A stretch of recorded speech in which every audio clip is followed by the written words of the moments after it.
Hello, everybody, and welcome back to Fire Them Cannons for a brand new season of the Premier League, and of course, of Upset Alert. Hope you guys have had a really good break from the Premier League. Got yourself re-energized, ready for the ups and downs of the brand new season. Make sure you're hitting the like button and subscribing. I got Jake in the building, as he will be throughout the whole season. How you going, buddy? You excited? We're ready to go. Upset alert! It's your turn. To sit in the across from me like Cal was last night. Now it's your turn, buddy. Man, I'm absolutely pumped. Jake will give you his predictions. By the way, I'm pumped. I'm so pumped, man. It's gonna be the Gyökeres Defense League. Absolutely, JT. Oh man, I'm pumped for this season. It's game day. By the way, we're kicking it off tonight. Yes. By the way, you'll be seeing that season, JT. You'll be seeing it all season, buddy. I want to know your take on this, Jake. Right? JT instigated my rant. It was JT's fault that I ranted the other night on Wednesday. When me and Cal were talking yesterday, everyone's like, "Well, Havertz is going to start the first game." It's as if like the preseason determines whether you've earned the first start of the season. But there's a little bit of that. But we're playing fucking Coventry City at home. A promoted side. It's Victor Gyökeres' former side. No way Arteta is giving Havertz the start. That would be like, that would... You know what I'm saying?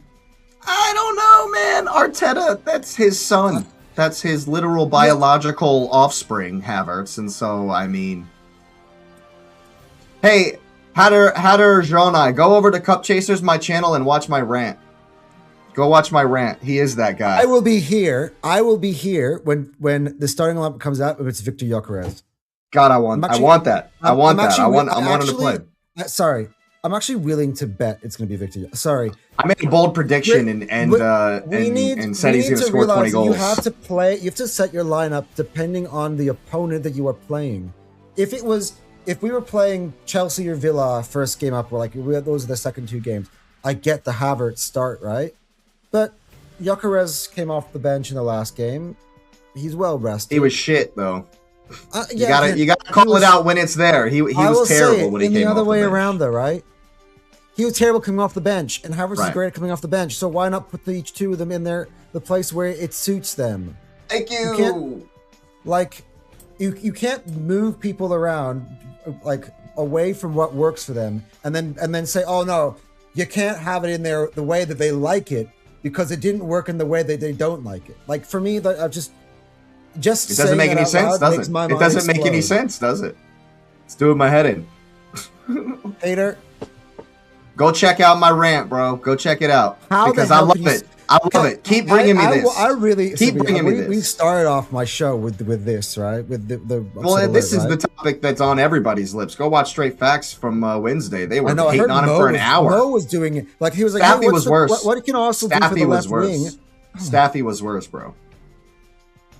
Both of them for an hour long. I wanted to put in the chat. I wanted to put in the chat. I was like, guys. I wanted to say, guys, look, he's so shit that you've spent an hour on him, an hour speaking on Gyökeres because he's that bad. You think he deserves everyone's talking about him.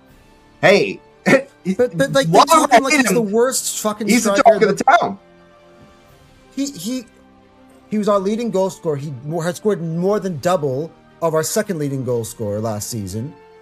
Like that, not only was he You're preaching to the choir, bro. You're preaching to the choir, bro. You know how I feel. He won the Premier League. What is this coming from that he was shit? Like 75%, 70% of the season, hater. With respect, bro. Like because if he's not prime Zlatan, he's shit. That's pretty much where where it is. If he's not an absolute mega huge 97 goals per. Oh, that's right. He did score 90 effing goals in 2 seasons. That's But we're judging a goal scorer, a finisher off of, oh, does he have a great first touch? Oh, does he look pretty? Guys, this is men's fucking sports. We're not doing ballet. We're not or synchronized swimming. Oh, we hit a 9.5. No, we're talking. This is a man's sport. He also had a better strike rate than. This is the one that gets me. He had a better strike rate than Erling Haaland does. But of course, when you see that stat, what gets said? Oh, we only took 55 shots all season long. Yeah, well, he scored 25%. This is going to sound like manosphere stuff, right? But Victor Gyökeres is a man's footballer. Men like Victor Gyökeres, like real guys, not ballerinas. Ballerinas like Kai Havertz, all right? This was not the point of this show. No, this was not a good point of this show. But somehow that's what all Arsenal discourse is right now. Which is why he's scoring tomorrow. And we'll get into all of that. Guys, make sure you're in the like button and subscribing. But this is not the regular show that we do where we're talking about Arsenal all the time. But fate would have it, by the way. That's where we're starting. That is where we're starting. By the way, welcome, everybody. I should introduce the segment, of course. This is Upset Alert.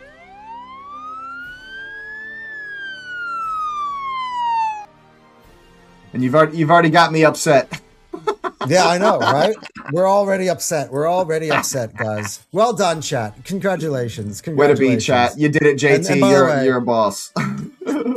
And you know, everybody knows that they can get riled me up. Everybody, and I need to just stop letting people just do it so easily. Something I got to work on for this season, you know. Just got to stay cool.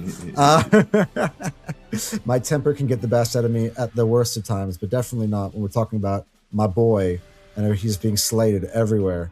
It's going to be another season of the Gyökeres Defense League. We should just make that a segment. Just make it a segment.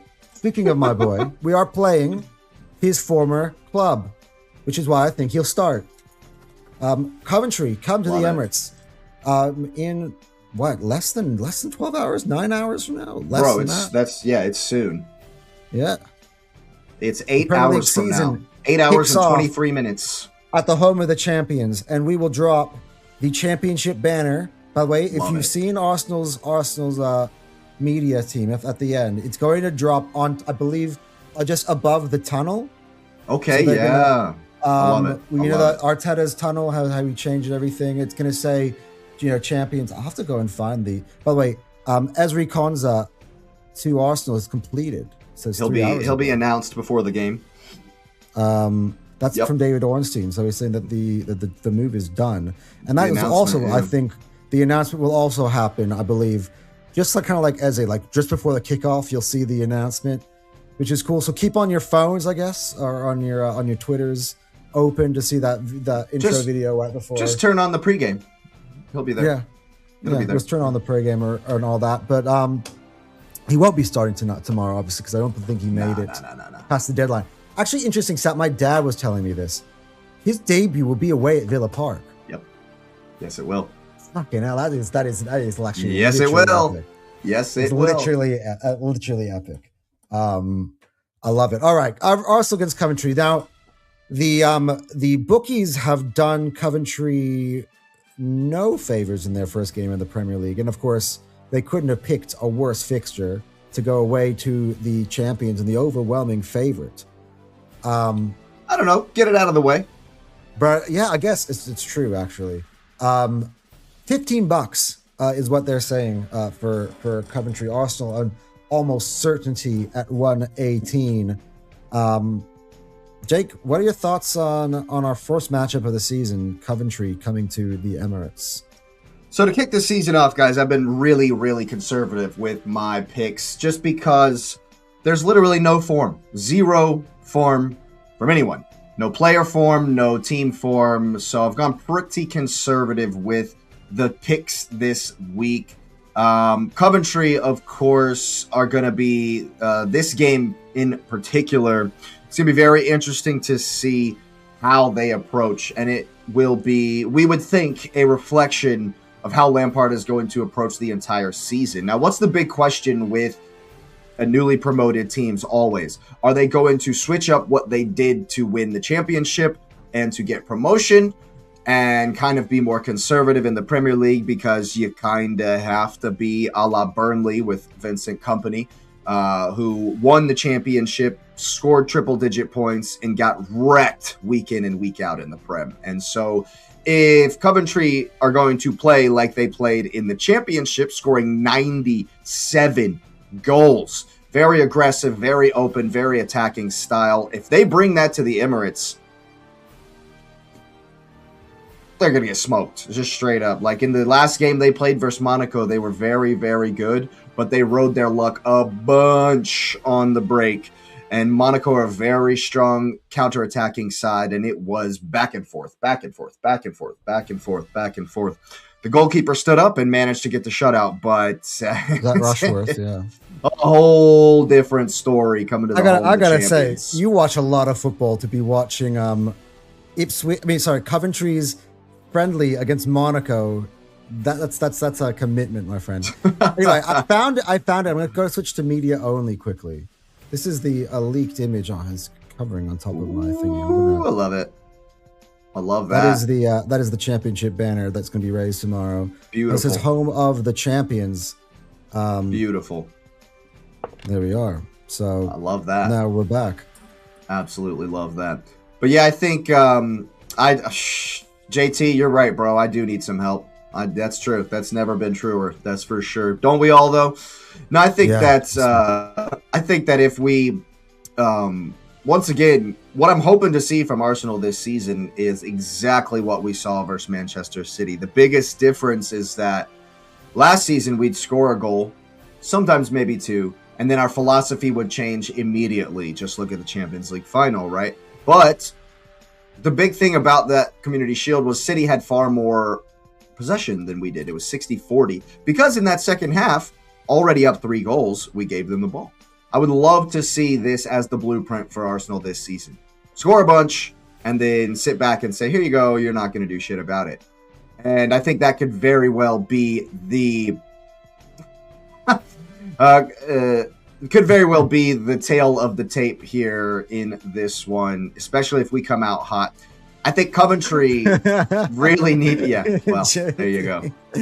Yeah, I'm insane. We'll put it that way. Light he looks obsession. Good in a suit. He looks good in a suit. Have you seen? I do look good on that thumbnail. I'm not gonna lie. Just a little bit of an obsession. That's all it is, you know. And I think that if Coventry give us the space that they gave Monaco, Zolis will have a field day. A field day. Okay. And so yeah, Arsenal are going to win this game. Goal, score, assist has to be, yeah.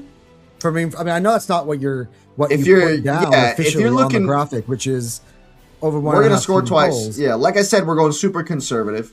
With the first week, and I didn't do any player props. But if you do want to do player props, that's the one I would do: Zoli's goal or an assist. He's done it at every single time he's worn the shirt. And that's where Monaco absolutely decimated the back line of Coventry, is on their right defense, our left wing. And so, yeah, Zoli's GRA, that's not a bad bet at all. But like I said, I steered clear of all player props to start the season, as preseason form does not necessarily... I thought you were going to give me the Brian Brobby goal at least. The Brian Brobby goal. I don't know, man. I don't know Ipswich. I haven't watched a whole lot of Ipswich, only a couple of the preseason highlights, some preseason minutes. And like I said, you can't necessarily take preseason as any kind of actual form going into the season, right? So Hader wants us to speak a little about Konza. Can we talk about Konza? Half the people say he's Saliba light, and the other half say he's super aggressive like Gabriel. Actually, I was watching Jake. Not Jake. Sorry, different guy with it. James, not Jake. James. He was doing a bit of a breakdown on his channel about the similarities between Konza and Saliba and how he's very cool under pressure and releasing the ball at the right times and being patient with his distribution. And yeah, that is very Saliba-ish. And I think maybe that's exactly why Arteta targeted Konza.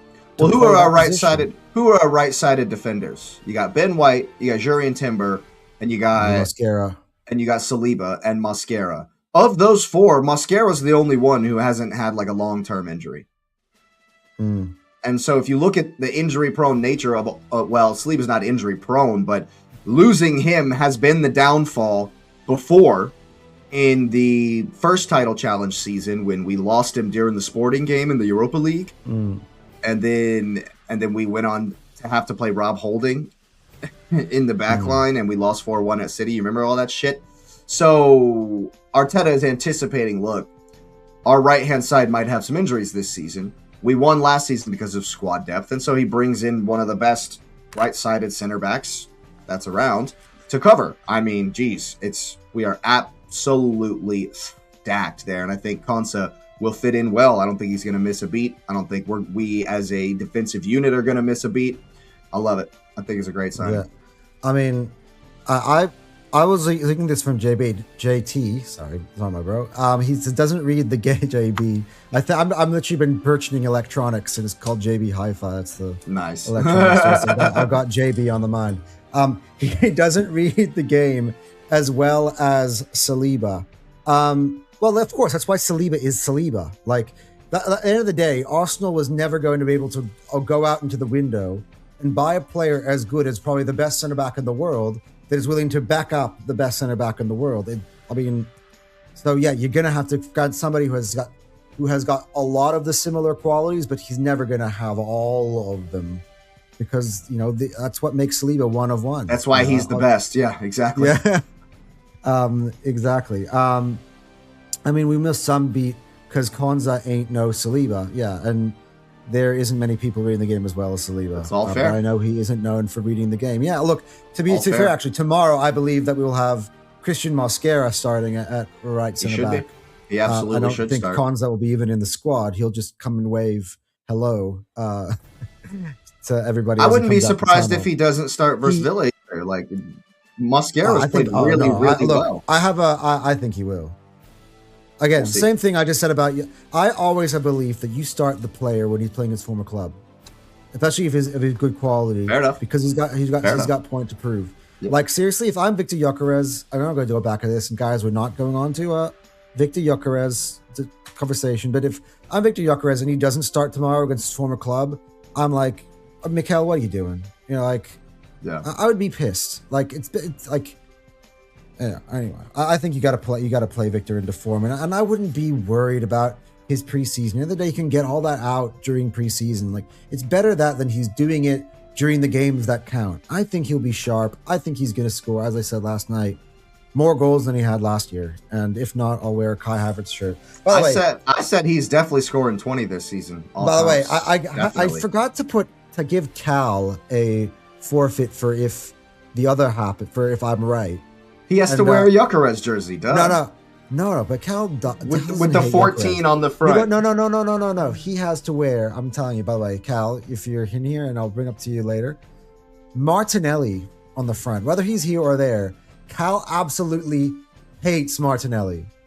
Whenever you bring up the name Martinelli, he loses his mind. Martinelli jersey. Yeah. That's what I want. But hey, Cal has to accept that part. So we talk about my side of it, the bet last night, and I'm like, hey, bro, we forgot about his side. Because, by the way, that is what's going to happen. Gyökeres is going to score more than 14 goals in the Premier League. Come on, like, of course that is like a low bar. Of course he is. Of course. The fact that people don't think he can improve is asinine. So the bet, JT, was that I have to wear a Kai Havertz jersey backwards, where it says Havertz in the front on the show. Problem is he's asking one of the terms. Buy that because what are the terms? Like if Gyökeres scores more than Havertz? So Gyökeres needs to score more than 14 goals. I said he's got more Premier League goals than last year. So if Gyökeres hits 15 Premier League goals in the season, I win the bet. Yeah, I agree with that. But yeah, as far as I'm gonna make Cal wear a Martinelli jersey backwards on the stream. As far as this game, though, like I say, it's gonna be down to whether Lampard decides to play low block City, or if he sticks with his guns and what helped him in the championship. And if he does, he's going to get absolutely wrecked. We might see him adapt the formation and play a little bit deeper versus us. And then, next week they're at home to Hull City. So they might be a bit more progressive next week versus Hull City, whom they played last season in the championship. Two draws, very low scoring draws. Hull City are going to be your low block team this season. Oh yeah, but yeah, I think regardless, either way, this tip's going to come in. Arsenal are going to score twice. Yeah, I agree. I've actually got Arsenal winning 4-0 in this game. I can see it. I said 2-0. Like I said, I think the way I guess it's City, and City are going to be far more open because they want far more self-esteem than a Coventry. But I think we're in good form now. I think that was a good game. I think this team feels confident. We got the champions swagger. I think as long as we get a goal, we kind of get them 1-0 behind early. I think we can smoke them. I think we can obliterate them. If we score early, it's over. Over. By the way, yes, JT, this is exactly why I took the bet. That's because it's a low. Like, come on, it was literally for me. It was a. Cal is gonna get one pissed. Thing. Like, you've been literally just taking your free shots while I'm not on fucking stream. One thing we do have to look out for though is Coventry scored more set piece goals than we did last season. Oh, in the championship. I mean, yeah, but still, they scored 29 set piece goals. That's a lot. No matter what league you're in, that's a bunch. So they're good on set pieces as well. We're gonna have to. What's your prediction for this one, Jackie? 2-0 Arsenal. There you go. So this is this is the only thing we'll do for this whole program in terms of lineup predictions. So this is what I think Arsenal will go with tomorrow in sort of lineup. I think obviously Raya. How amazing! It's like literally like he's ready, dude. Seeing him back in goal against City, I'm like, I can breathe. Fourth Golden Glove in a row, loading.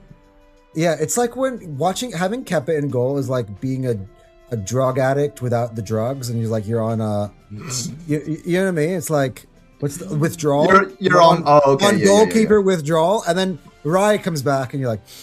Oh, yeah, that's the good shit. You that's what we like to see. That'll get you there. Yeah, it will, won't it?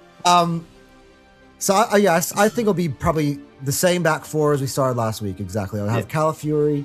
God, the way he started that game, that's exactly what I want to fucking do against Coventry. Calafiori, Gabriel, Mosquera, White. Yep. I think you'll have the same. I think it'll be the same midfield as well. I think it'll be Bruno. It depends. I saw an ice pack on Bruno's thigh, but I'm going to assume it's going to be Bruno and Miles Lewis-Skelly, Zolis, Zolis. I don't know exactly how to pronounce it. We'll Quantum of Zolis.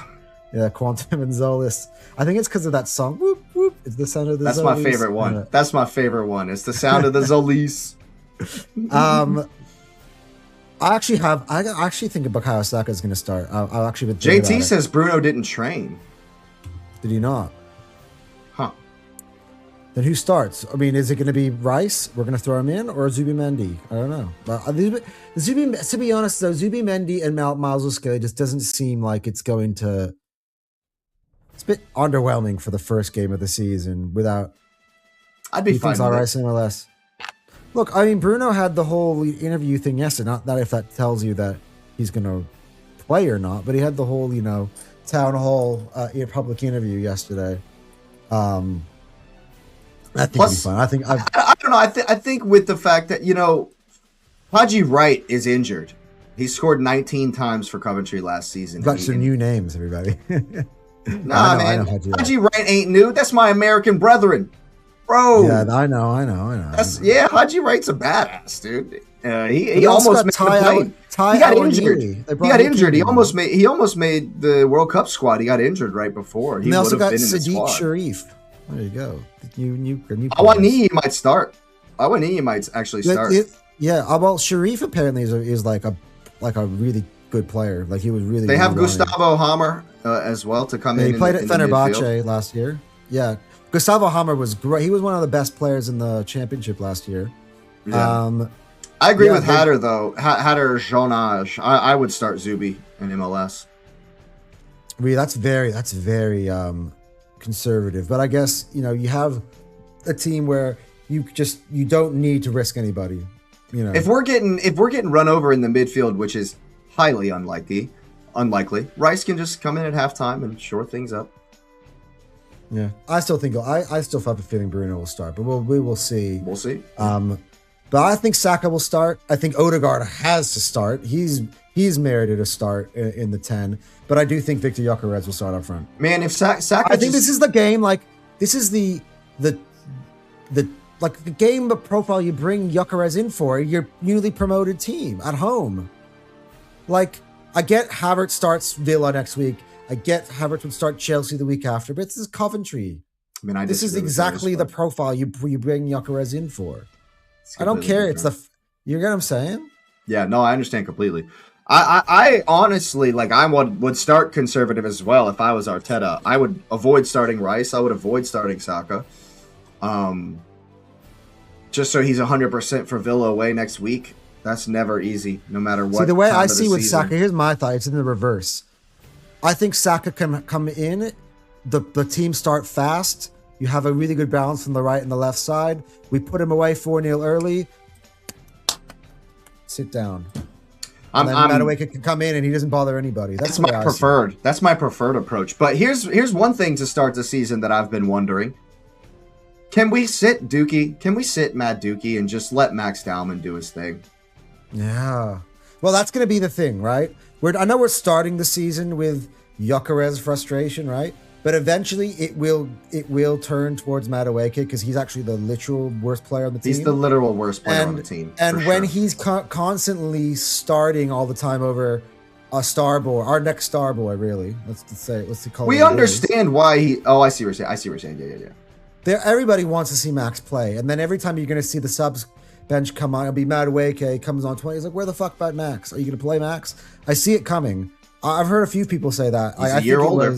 He's a year older, you know. Yeah. Saka was starting super young. This is the season where now Max becomes a more regularly used substitute. It's not he becomes a regular starter. I think it's too young for that still. But regularly used substitute. I think should be a fair expectation for him this year. I think he should get some of Madueke's minutes this season.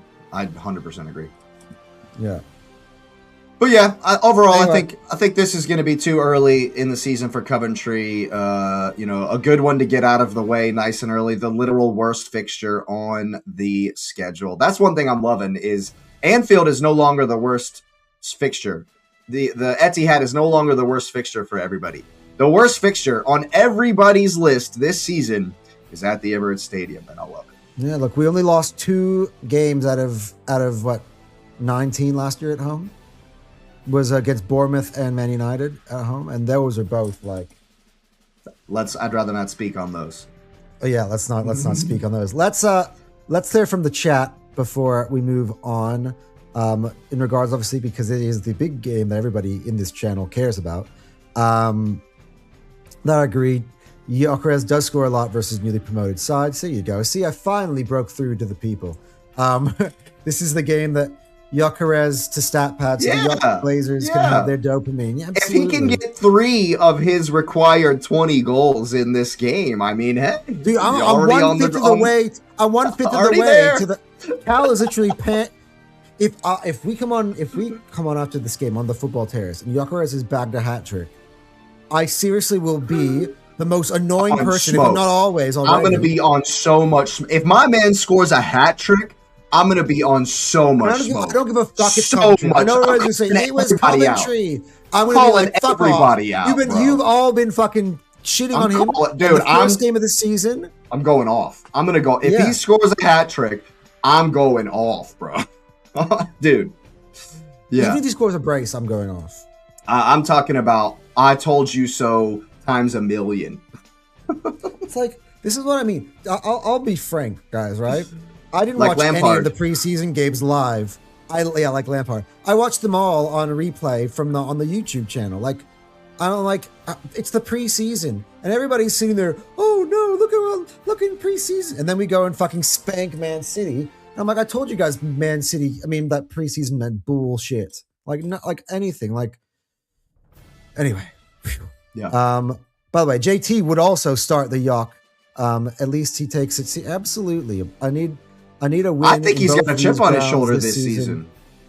Yeah, dude, he spent the entire summer with people linking him to a swap deal for fucking Alvarez.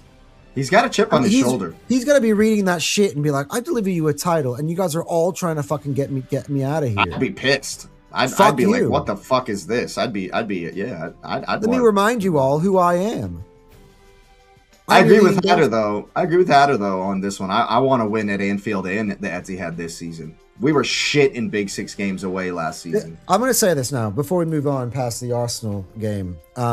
This season, honestly, in every single game we play, I don't feel nervous about any of the games or be like, oh, I don't know, it's this one's a toughie. Maybe sometimes, because the Premier League is a humbler.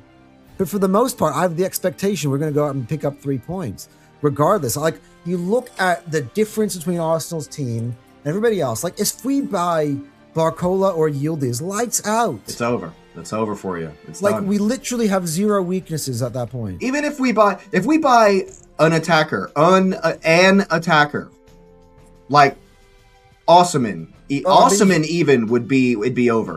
Even Alvarez, look. Even if we buy Alvarez, yeah, it's done. You know what I'm saying? Look. And I know we sound like Liverpool fans from last season, but there's massive differences. Massive differences. A lot of people are reporting about. Yeah, I know Bengo again. He by the way, gone 100% on my shows this year in deciding to start barking. I think one of the dogs outside was barking, and he's barking That back. will happen. There are a lot of people, by the way. There's the Alvarez news is really trending across the timeline about him coming to Arsenal. So, look, I'm happy with it to buy him, but not in a swap deal. That's what I'll say. That's all. That'd be dumb. Yeah, I agree. But we need to keep I see it Havertz being a lazy bum every time we play an easy opponent. Yeah, exactly. Jake going full Bane mode. Damn. Yeah, JT, you remember the you had your old pick where you had the Bane picture? That's right. Yeah, he did. He used to. Know. Well, look, to be fair to JT, I'll bring you up the first comment of the day. Big up the Jokeres Defense League. So here we are. Anyway, let's move on past the Arsenal because we are 31 minutes and we're at only one game. And to be fair, this is an Arsenal channel. It's the and that game. Is the game. So you can excuse us, and that's what everybody cares about. But moving on to Man United's first game of the season. This, I believe, is the early kickoff on Saturday, if I'm not mistaken. Hull's first game back in the Premier League in, I believe, about 10 years or so. Mm-hmm. Since we smoked them in the the last time the Hull were in the league, they had it was the FA Cup year in their back four. I'm pretty sure they had that Giovanni guy. That Giovanni guy was their main attacker. He scored Liam a banger. Rossigna was in the starting 11. Liam Rossigna was in their starting 11. Harry Maguire was in their starting 11. That was when we beat them in the FA Cup final. Craig Dawson was in the starting. This is the last time they played in the Premier League. When Santi Cazorla dunked that free kick on him. Yeah. But welcome back. Welcome back to the Premier League, to the Tigers. As I said last on the Anton Steers, welcome to the jungle. And then Jacob was saying, we got fun in games. We got fun in games. Would I take Alvarez, but he leaves in... Yeah, we had this conversation last night. No, I don't want Alvarez, but everybody was... If he comes in and wins us a Champions League and then goes to Barca, I'm fine with that.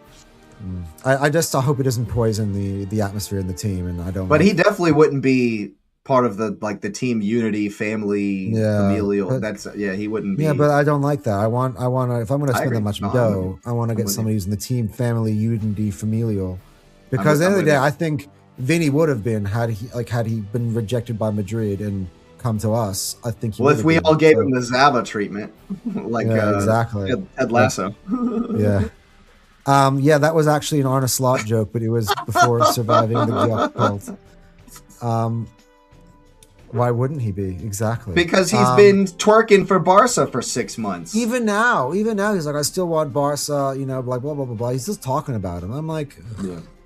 Anyway, let's keep it hot. Yeah, let's keep it hot. Yeah. Hull against Manchester United. I believe it's actually away at... What's the name of the stadium? Because now I'm educating myself. The MKM Stadium. The MKM Stadium. I thought it was the KC back in the day. I think it was the KC. I think it's been changed, though. The naming rights may have changed.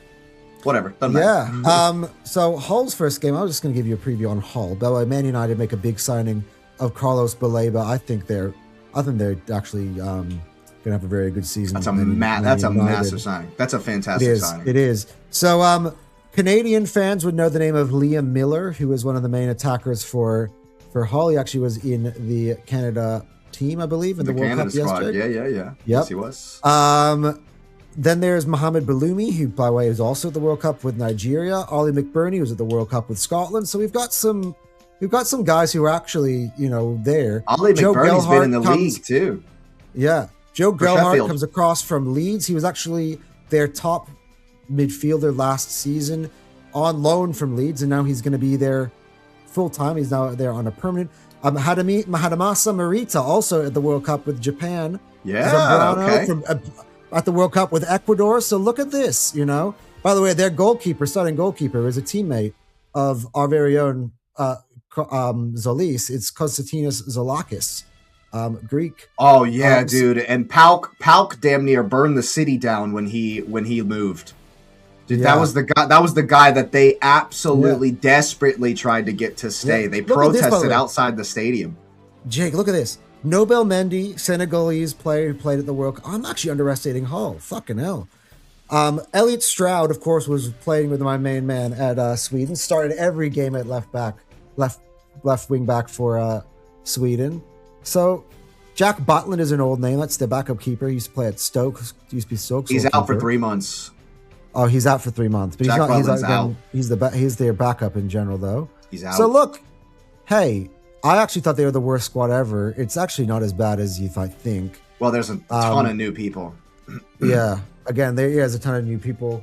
Jens Huerto Dahl, also a teammate of Martin Odegaard at Norway, also in the team. So it's half decent. However, I like what Man United have done in this summer. I like what they did in last year. I think Michael Carrick has had them rolling, and I think it's a great opening fixture. Again, playing away at one of a newly promoted side is generally not a preference of anybody.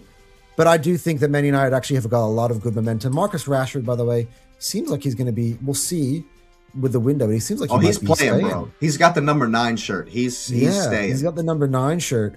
But yeah, I think you're going to have a better season from Sesko this year. I think Mbeumo and Cunha are going to keep on rolling with that chemistry. I think Mainu might have his best season, I think, in a Man United shirt this year. I think I said that on earlier. I think I called that. I think it'll be his real breakout season where he takes himself to the next level. Although for all everybody out there, I do rate, and Jake knows, I do rate MLS higher than Mainu, and I think MLS will also have a career season. So great year for young English midfielders, I believe, and I do think that Man United will have a comfortable win here. I have them winning 2-0. At the MGM? No, MGM sounds like MKM Stadium in Hull. Jake, take it away on your opinions on United against Hull. Sorry, it was a massive thunderclap that scared the shit out of me just now. Yeah, I think that Hull are going to be your sit back and defend your low block team this season. It's going to be nasty and miserly at the KC or whatever their stadium is named. Remember, these guys scraped into the playoffs and then only are here because and then lost to Southampton and then lost to Southampton, who cheated, and then scored a 97th minute winner in the playoff final, a la Ollie McBurney against Middlesbrough. Yeah. Against Middlesbrough, who were supposed to beat them. Actually, no, it's the other way around. Middlesbrough got in, didn't they? Because of the cheating. Middlesbrough got in because of the cheating, yeah. Yeah, and then Hull ended up winning. But I felt like Southampton was the best team in that playoff. Teams. Yeah. And they probably would have been the best of the teams in that coming up to the league this year. Wow, JT. That's you're wrong for that. I heard that thunderclap as well. I think that was Yock's first touch sound reverberating around the world. Oh my God. That's funny. From training. Although pick a side, JT. Come on. Yeah, bro. For real. I thought you were a champ, man. I thought you were on our team.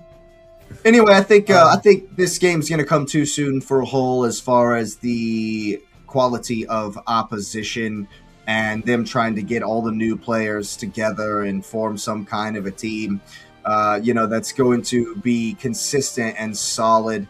But man, you were going to have to work to break them down. Bruno has not had many preseason minutes, and so we'll see what they put out as far as an attacking lineup. But if you've noticed, United last season fixed their attack, got some good, consistent attackers. This season, they fixed their midfield. They've got some good, consistent midfielders. But they didn't fix their defense, though, which I think is an interesting call. Yeah, that's look at it macro. Look at it macro. Yeah. That's gonna be next summer. They're gonna fix their defense, and then the next season, Well, they have. I think Lemons has been good. I mean, Le Mans has been a very good keeper. I don't think they need goalkeeper's fine. Yeah. Next season, not this, but next season, I think Man U are going to be even better, and they might challenge. But this season, this game, I got Man U winning 3-1. I think once the first goal goes in for United, Hull are going to have to come out. They might nick one because United's defense is shaky, but I think this season United are going to have some goals in them, and I think they're going to win 3-1. But overall, this is probably the pick that I'm a little bit worried about as far as the over on 2.5 goals. Yeah, I had my pick is already under that.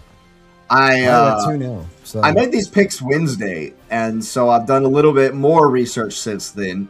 But this one I might shy away from, but in general, it could be a stinky 1-0 for Manchester United. But again, if they score early and Hull City come out, they could get wrecked. So that's kind of. Let's go player prop if there is one. Is it Bruno Fernandes? Yeah, it's always Fernandes. Score assist. I see. Always. I've been on this show with you so long. I can just tell everybody. Dude, he takes corners. Look, in general, if your guy, your player prop that you're picking takes corners and penalties, he's the most likely to produce. And as we saw that last season, that was the same. And so, yeah, if you want a safe player prop for Man U, it's Bruno Fernandes. There you go. All right, moving on to the next game. The Hill Dickinson Stadium, by the way, this is, I believe, the goal rush time of the time. I didn't put the times on my the 3 p.m.s, the 3 p.m. But kickoffs. it's so the 3 p.m. kickoffs. Hill Dickinson Stadium will host Crystal Palace. By the way, interesting backstory. Literally last week, these two completed a swap deal. So actually, I believe it will be Brennan Johnson who will make his debut for Everton against Crystal Palace. We just left, and it will be Dwight McNeil, who'll make his debut for Palace playing against Everton. So that interesting one. I think both of these teams had a pretty decent end to last season. Palace, of course, going to win the Conference League, not in a Premier League way, but in a overall way. And of course, Everton helped us win the league by getting a draw, but also almost blowing a 3-1 lead against City. But I thought Everton was really good last year at the Hill Dickinson Stadium. And I do believe, from my point of view, I think they start off strong. I think they got the best out of the swap deal.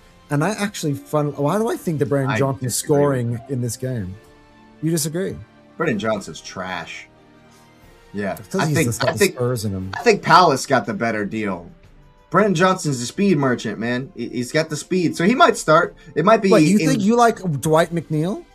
I do like Dwight McNeil. Yeah, he's technical. He's slow, but he's a technical. He's got technical ability on the ball. He's confident, press resistant, and he's got a good cross, which is why Everton brought him in to dump balls into Beto. And so I agree with your overall assessment. I think Everton are going to be the better side. They're more stable coming into the season. David Moyes, obviously, and Palace are all new. It's all new, but they do still have some of the old guard, some of their best players. Well, Jeremy Pino. He's now being linked with City, which we'll see how that goes. Yeah, he'll still play in this game, I think. Adam Wharton. Yeah, they still got Ismail Assar, but still got JP. Yeah, new manager, new tactics, new everything for Palace is going to be a bit too soon for them.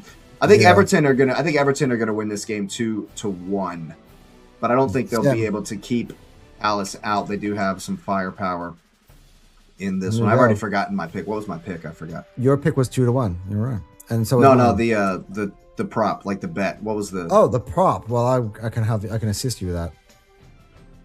Yeah, just straight up. That makes sense. Just straight up Everton to win is fine. Yeah. So, and by the way, just for everybody, you can see on the bottom of the screen. By the way, I know to confuse everybody. Last season it was at the top of the graphic. Now it's at the bottom of the graphic, but it's also bigger now.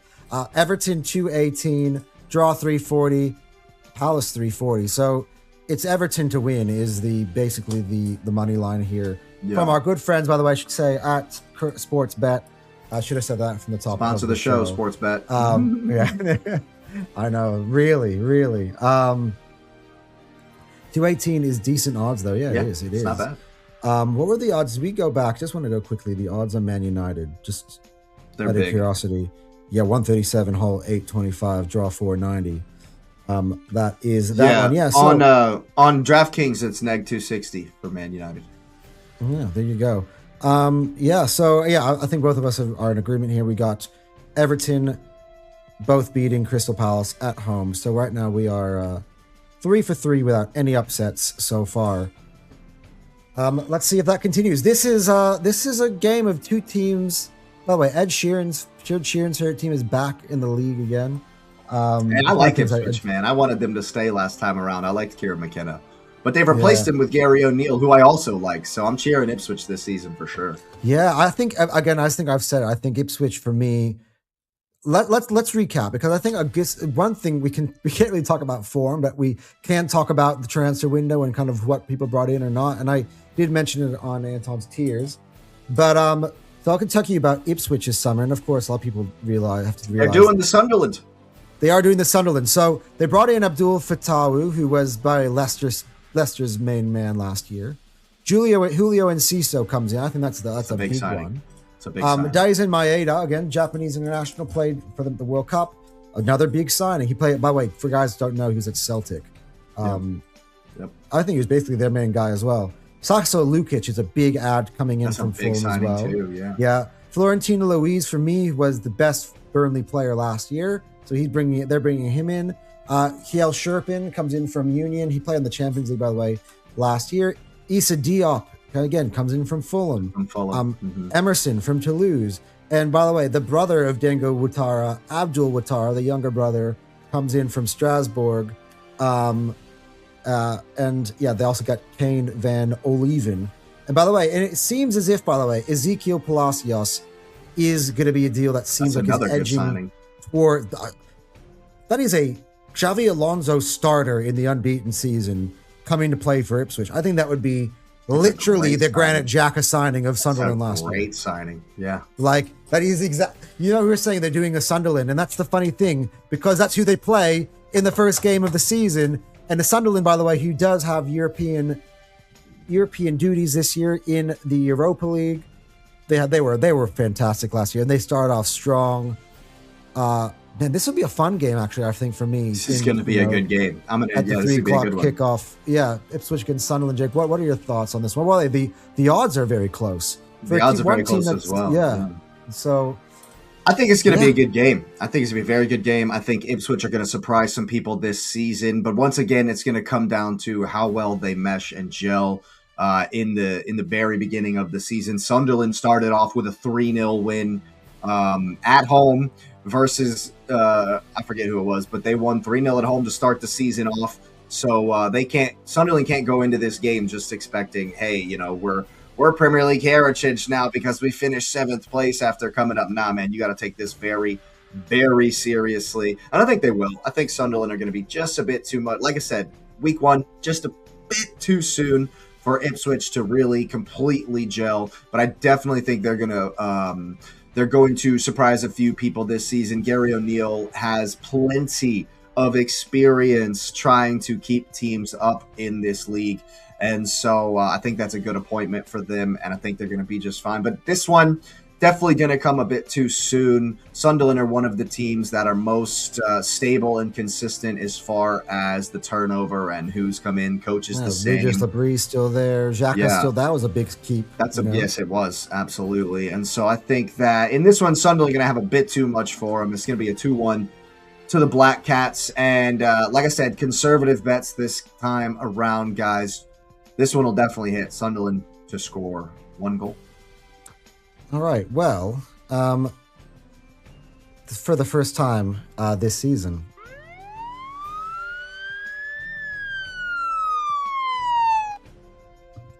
I think Ipswich win this game. Oh, all right. I said when it was Man United, one of the hardest fixtures to play is a newly promoted side at home. Sunderland's not Manchester United, and look at those odds. 2-6.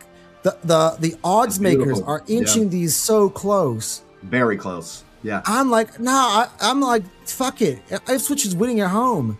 Like, I swear Ed Sheeran will be up there in the stands, Tractor because he always Boys. does this. Yeah, Ed Let's Sheeran will be up go. there in the stands. Let's go. Again, I think they're gonna. I think Enciso is gonna light up to the league this year. Actually, with Ipswich, I just think. I think, yeah, Gary O'Neill. I think there's just gonna be some good energy in the stadium. They'd be excited. The Premier League is back. The last time they opened the season was against Liverpool. Opened a Premier League season at home was against Liverpool. This is Sunderland, and I think this is right in their wheelhouse. I think they might catch Sunderland napping a little bit, and I think that will be too much. The home energy will bring the Tractor Boys across the line. JT says it's going to be Ed Sheeran.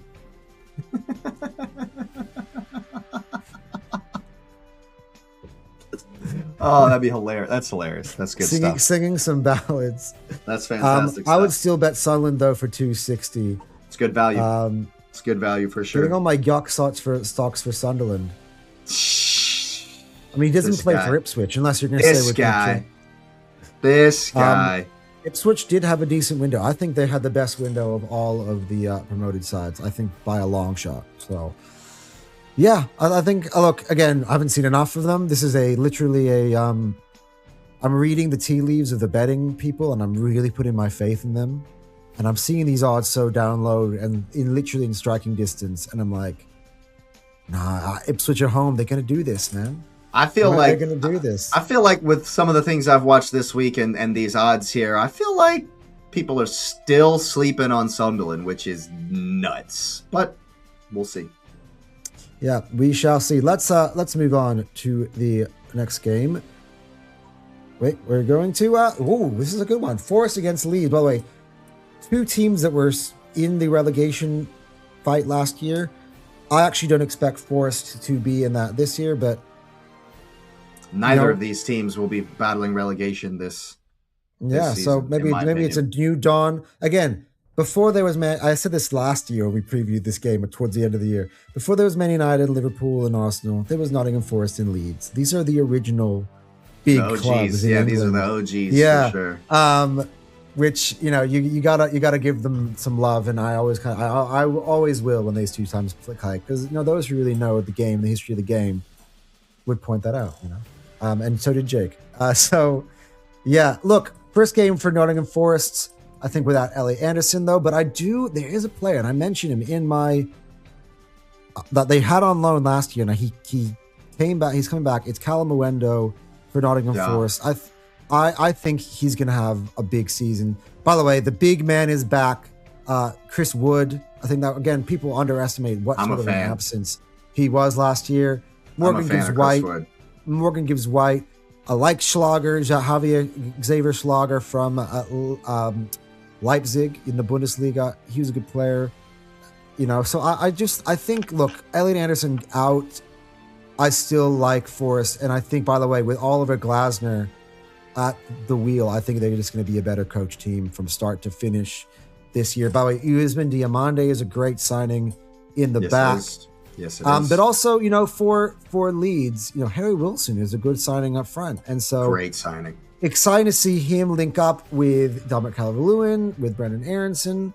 By the way, bring in Ramazzini as well, a Belgian international. By the way, didn't play at the World Cup, but that's a signing that they made. James Trafford, of course, Man City's keeper. That's the biggest signing. Yeah. So look, Leeds have made some improvements. This should be a really good game. This will be a great game. Tough call for me. I think I got a draw. I think 2-2. Sure. That's not what I've got. Oh, okay. Another pause. Pause means.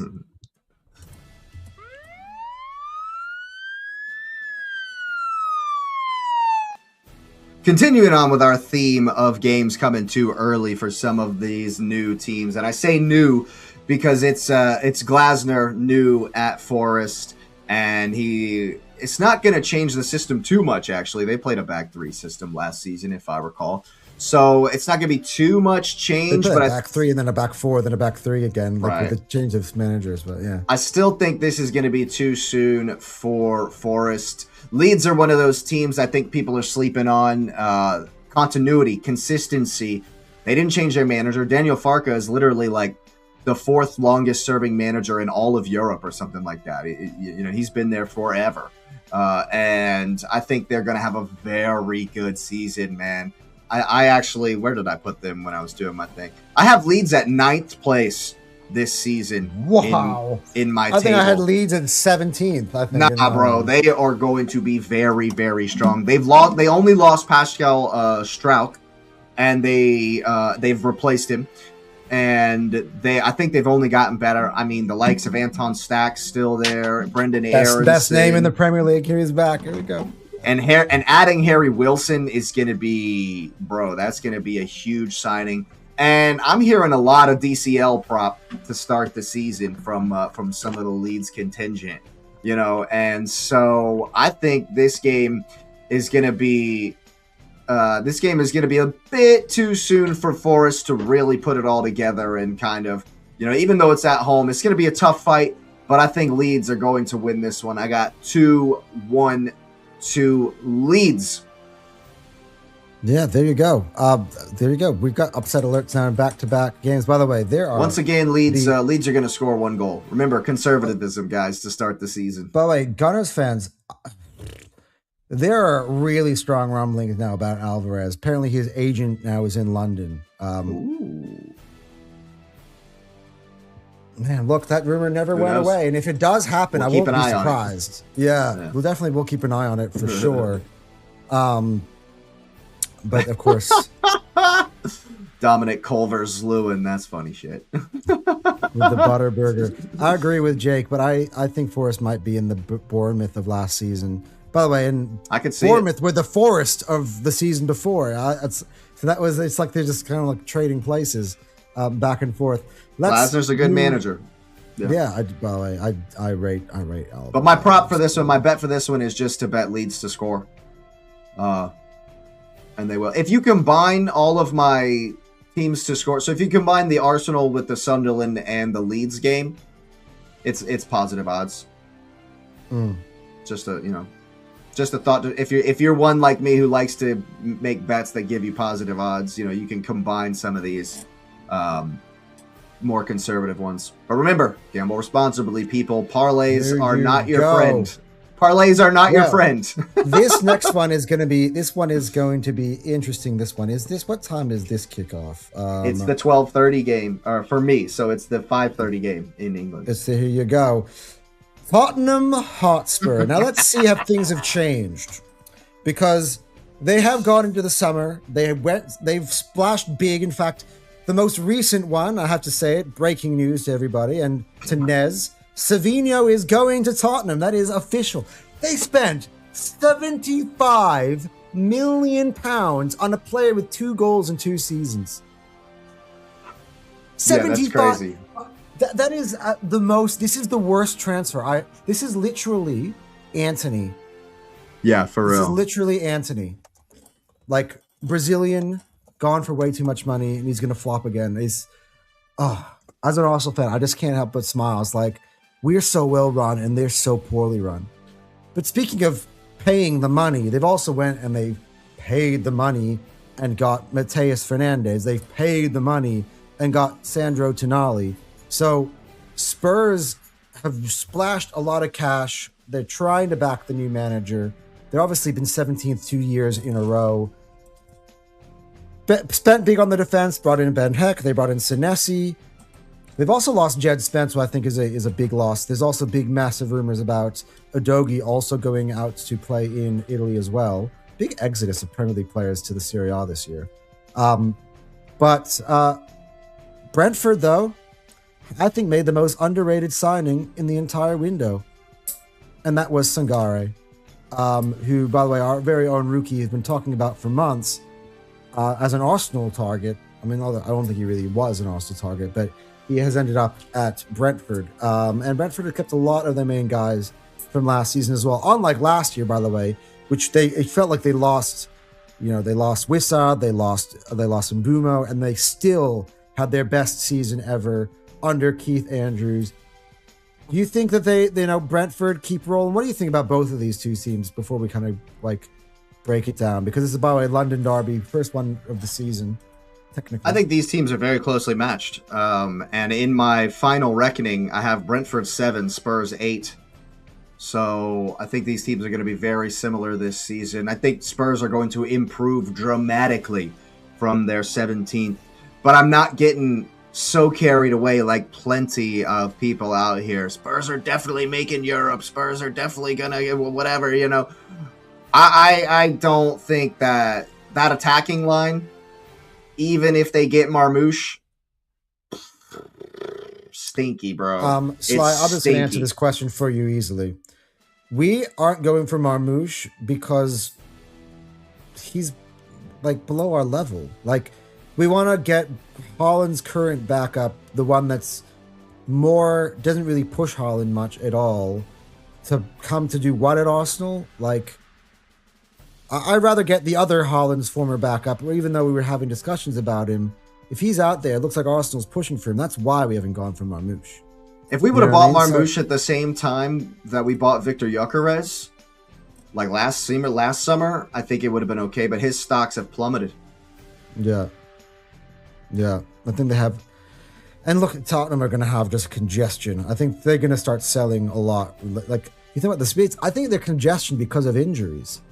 To be honest, they're going to have a bunch of guys who are just sitting on the shelf this year because of their hurt. But Kulusevski is out. Like, but Kulusevski's back. Kudus has been training for a while. I think Madison is back, which is uninspiring, really. But I think that's going to be Tottenham's problem, is score goals. And I think that's they're going to press high. We know what De Zerbi is like. We know his kind of heavy metal style. And I think that that's going to be their only saving grace as far as going forward, is winning the ball high, high turnovers, because Richarlison ain't it, people. Richie Lai ain't it. I'll tell you that much right now. So I'm just wondering where the goals are going to come from. But they've definitely strengthened well in the midfield. Mateus Fernandes, Sandro Tonali, they might start a whole new midfield. And so again, it's going to be, De Zerbi's still new. He came in and had to rescue them. And we're not going to see that same shit that we saw at the end of last season, because it's no longer a rescue job. He's trying to improve them. And I think they will improve dramatically. One game a week. I think they might at least make top 10, but I'm not getting too carried away. As far as Brentford are concerned, I think they're only going to improve. I think they're only going to strengthen and improve this season. They're going to be absolutely tough to beat at home, just like they were last season. They do give up a lot of goals, but they score a lot of goals as well. And I think the likes of Kevin Schott, they're coming off the back of a 7-0. The last time they played, they put 7 goals past whoever it was. And Kevin Schott is on fire. Look for him if you're looking for a player prop, Kevin Schott is going to have probably a shot on target at least in this one. I'm loving Big Ange instead. We'll see how that one goes. But yeah, I think that it's going to come a little bit too soon for Tottenham to put it all together. Like I said, that's kind of the theme of my picks this week. And Brentford, settled, consistent. They know what they're doing. They still got the likes of Damsgaard and Matthijs Jensen in that midfield. Very familiar with what they're trying to do. Igor Thiago up top. I think Brentford's going to win this game.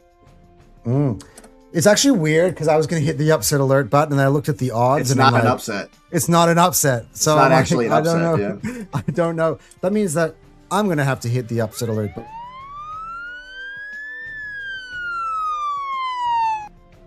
For some reason, I feel like there's a feel-goods factor at Spurs, and that they're just going to pull off some sort of shocker. It wouldn't be a shocker.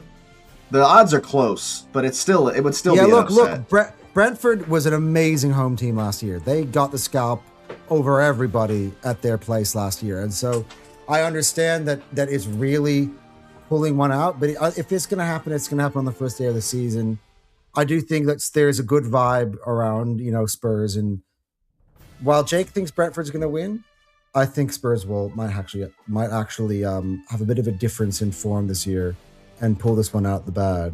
If Spurs lose, PTSD kicks in hard for the fan base. I know. I would love the meltdown right from the rip. That'd be so great. Which is what I put on the thumbnail. So Tottenham Spurs reality check, because that would be great. I've heard Tottenham fans in call-in shows being like, Spurs are going to challenge for Arsenal for the title from 17th. Like, come on, guys. Like, why do you? Sometimes I feel like it's almost abusive.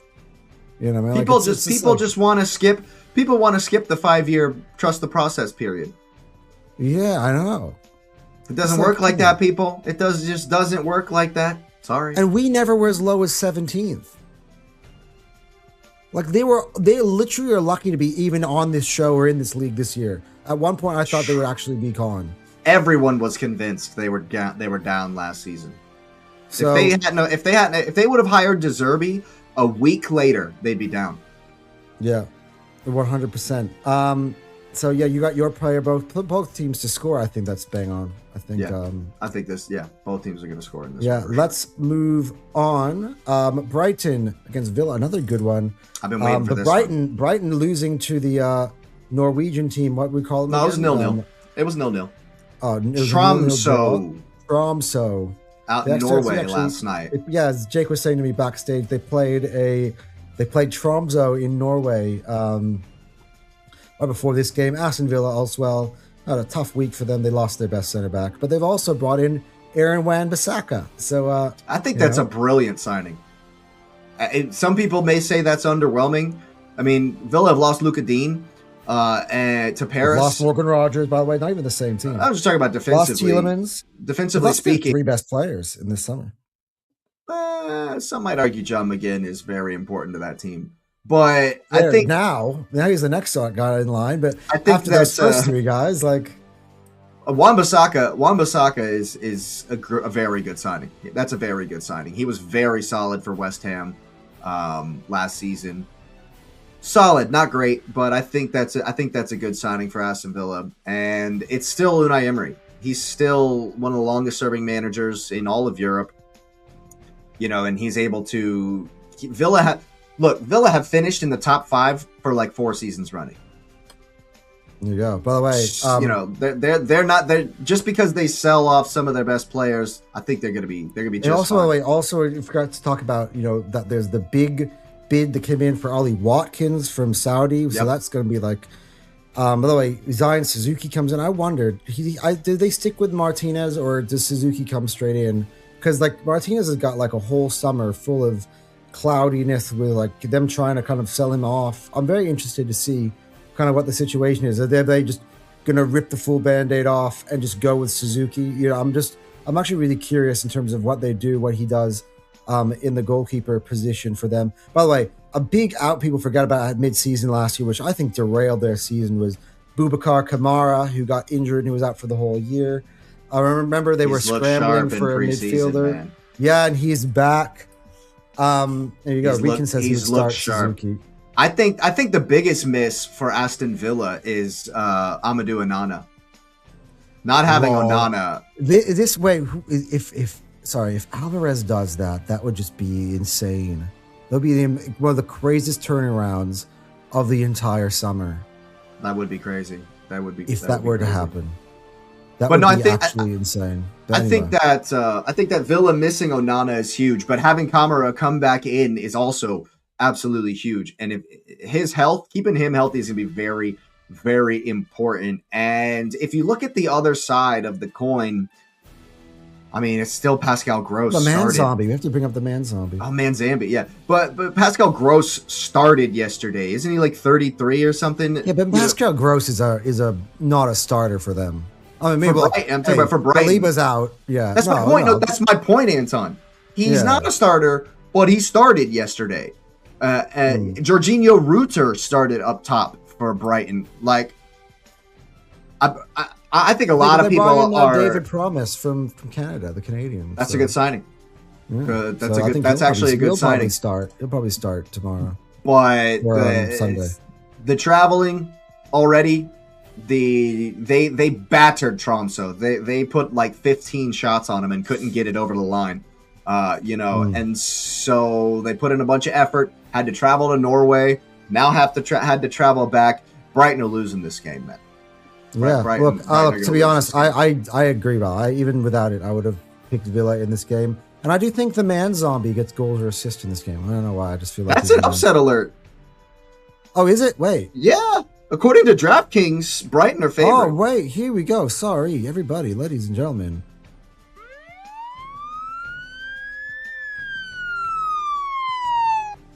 It's a unanimous pick. Both of us fucking went with Villa. I didn't realize till I looked down at the DraftKings odds. And you've got them on the screen. Yeah. But yeah. I mean, I would have thought, by the way, as well, not mix that together with the fact that Baliba is now going days before they start the Premier League season. So that would be a massive kick in the teeth to lose basically their best player, right before the start of the season. So did Villa, by the way, in courtesy of Arsenal. So it's a little bit equal on that one, on the literally within hours of each other or less, So Villa looked good versus Paris, man. Villa looked really good versus Paris. Unfortunately, Mad Dog isn't going to play. 17-year-old brick shithouse. Yeah, but also, by the way, there's a bid that came in from Liverpool for Minte overnight as well. I do feel like Villa have got that kind of stability. The man zombie, bro. The man zombie might have a big season. Yeah. By the way, Yasin Ayari is the guy who starts, and everybody remembers him for the guy who was amazing in the first game for Sweden, and then was shit for the next two. He had 5 shots last night. No comments about Victor, please. In my reference to Ayari, he had 3 shots on target last night. Did Ayari 5 shots in total? He was the guy for Brighton last night, but they couldn't get it over the line. So I'm definitely favoring Villa in this one. Yeah, but fear the man zombie. I'll take him over Yasin Ayari all day, every day. He's gonna get his debut probably. Yeah. So yeah, look, both of us have gone with the upset in this one. As we move on, I think Brighton might score. Yeah, will score. I think both teams to score is a good bet. I think it is. And look, last we left off in this matchup, Arsenal won the Premier League. So I'm happy to see the reverse fixture here in the brand new season. And by the way, the last time Man City also played a game, it also resulted in another Arsenal trophy. In Arsenal demolishing City. Damn, two back-to-back City Millennium Stadium. Yeah, I know. Yeah, so by the way, they're now free of the curse that is Savinho, at least now. But yeah, they start their first game at home against the team that took the title off of them in helping Arsenal. Bournemouth, by the way, coming in with their new manager, I believe is Marco Rose. Rose, I don't know how you pronounce that. But Man City also have got a new manager. The Pep Guardiola era is over, and it started off with a bang from my perspective. And they've just been shipping players. I mean, Cal was talking about this last night. It's a fire sale. It's a fire sale. The team that finished second, who won the double of last year, Rodri's gone, Bernardo's gone. They just started midfield. By the way, they also got rid of the next best the next 2 midfielders. Reinders is gone. Nico, all the entire midfield. Is Nico G gone. Actually gone? Is that actually gone? I don't know. I mean, that actually happened, but I think it seems like it's going to happen. But Newcastle are so shit at getting over the line. They're terrible closers. But in that case, he'll still be gone just to someone else. I mean, it seems like a mass exodus over there, which is crazy. That would be insane to just blow up that entire midfield. I honestly don't know who's starting on the wing for Man City in this game. Well, so in Semenyo. The preseason, got injured, it was Semenyo. It was Semenyo down the left. But think about it. It was Semenyo down the left all of preseason, and he was cooking. They switched him to the right so Doku could play in the Community Shield, and he was shit. So I won't be surprised if Semenyo switches back to the left. Or I mean, is Grealish coming in? This is where I'm confused. Who's going to start? Going with one of Shirky or Foden on the wide. I think that's my guess. The best guess. No, Maresca likes true wingers. He likes touch line. So what are you supposed to fucking do? That's what I'm thinking. He played Cole Palmer as a right winger, so why not? Is it going to be Monga? Is it going to be Jeremy Monga? That kid? Yeah. I mean, that's my point. Who is starting? Is it going to be Grealish on the left for real? Exactly. So that's what you're saying. Semenyo on the left, Shirky on the right, and then you put But Foden that means in the 10. that means Foden has to play in the 10. And he was shit. This is what I'm saying. And Bournemouth are looking superb in preseason, man. They've scored like 20 goals in preseason in 4 games. Evan Nielsen is on fire. The counter, bro. Bournemouth are. I think Marco Rose is going to come in and do an Arne Slot like he did in his first season. It doesn't look like they're changing much. By the way, Antonio the counter. Silva, by the way, great replacement for Senesi. By the way, yeah, Wanlu strengthens that defense again. They kind of get a good one opposite Trufair now, and Alvaro Rodriguez, who's a really good player at Elche last year, comes in. I think more as like to cover for the Krupi injury. I think for the most part. Yeah. So that's going to be an interesting one. And of course, you remember Ryan ended the season out like a house on fire last year.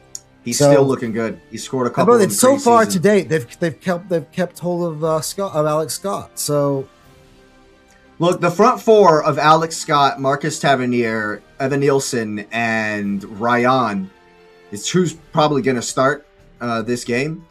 I mean, maybe Ryan Christie. I don't know if he's. I don't know. He's a little bit older. Look, there's a chance they might go with Alvaro Rodriguez. You never know.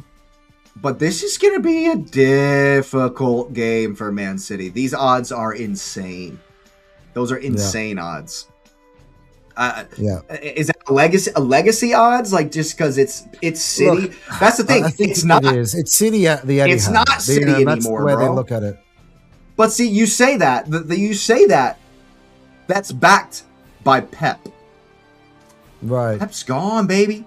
Pep is out the door. You should have seen his face. He was at the in Wales for the game. Did you see his face? I didn't even know he was. He was there, bro. He was there, and it was bad news bears. He looked like he had some shit on his mustache because it was bad. And so shit on his mustache. Yeah. That's why I've picked an upset for this one, as far as the odds are concerned. Wow, here we go. Wow, massive. Here we go.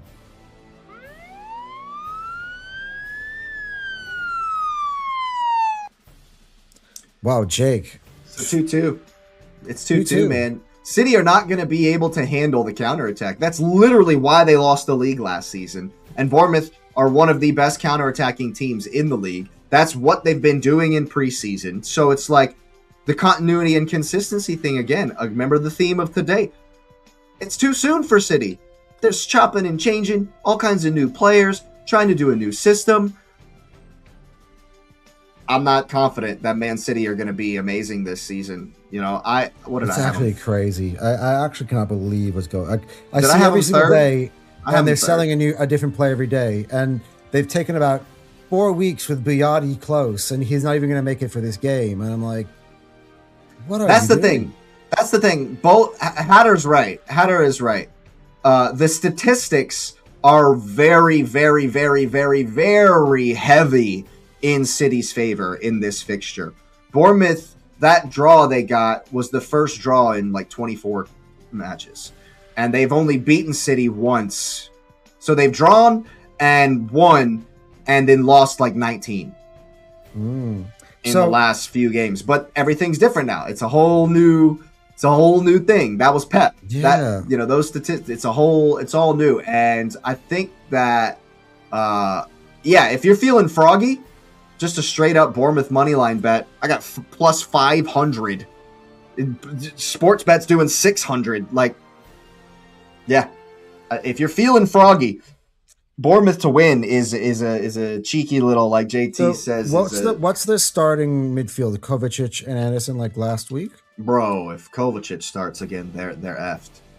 He doesn't have the pace, man. They're gonna get run. I still don't get how they haven't finalized Buati. Like they literally desperately need him at this point. It's not even like I don't know what they're gonna do. I don't know what they're gonna do because if they don't figure it out right now, Bournemouth will run through that midfield. They'll run through them.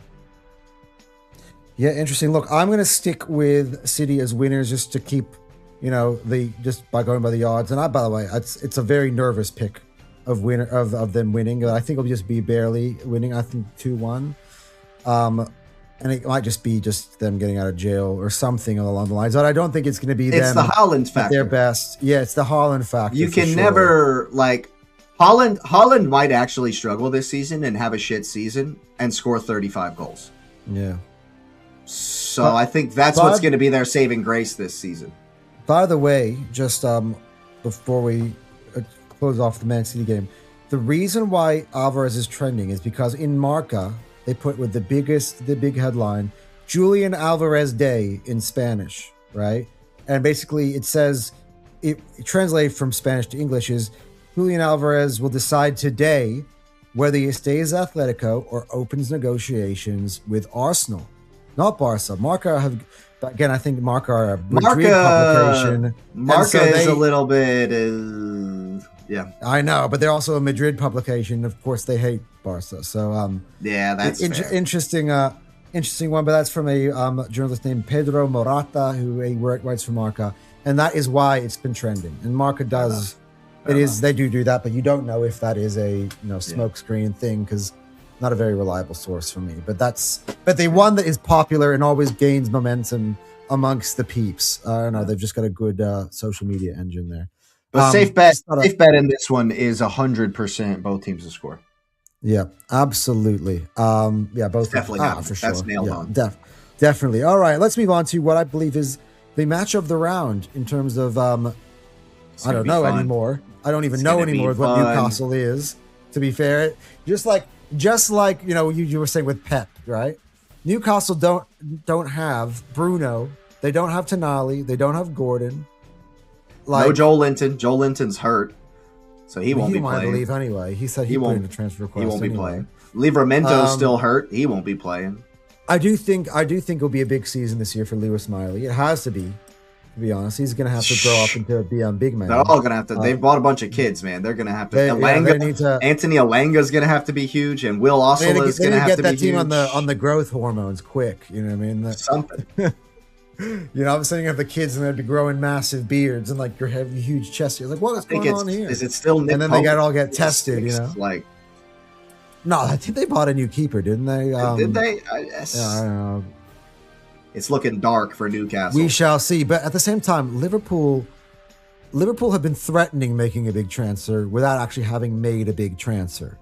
Every day, we're going to get Barcola. Oh, we're going to get Mbaye. Oh, we're going to get this guy. We're going to get that guy. And I'm like, are you going to actually sign somebody or just going to just pretend to be signing people? Like, and look, to be honest, the Arsenal was in that position for a long time in this window as well. And we still kind of are in terms of the same category of players.